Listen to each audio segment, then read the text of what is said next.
કરવાથી ઉર્જાનું પ્રમાણ વધે છે. ઉર્જા મેળવવાના અનેક સ્ત્રોતો છે, પણ તે પ્રદૂષણ કરે છે.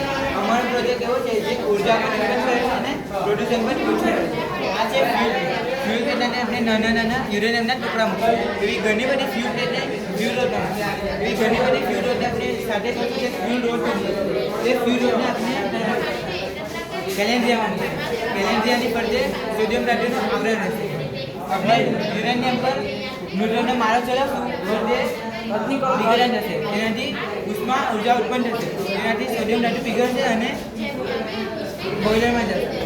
તેનાથી પાણી ગરમ થશે અને તે ટર્બાઇનમાં જશે. ટર્બાઇન ફરશે તો વીજળી ઉત્પન્ન થશે. વીજળી ઉત્પન્ન થશે તો આપણે ટ્રાન્સફોર્મરમાં મોકલશું.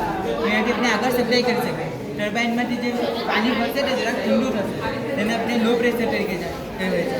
તેને આપણે કુલિંગ ટાવર દ્વારા આપણે તેને ઠંડુ કરીશું તો તે પાણી અહીંયા કુલિંગ ટાવર મળે. તેને આપણે પાછા બોઇલરમાં લાવશું તો તે પાણી ઠંડુ થશે. તે પ્રક્રિયા ચાલે છે ને આપણે વીજળી મળતી. તમારું નામ? અલી તમારું? આવીએ છીએ પટેલ. સરસ.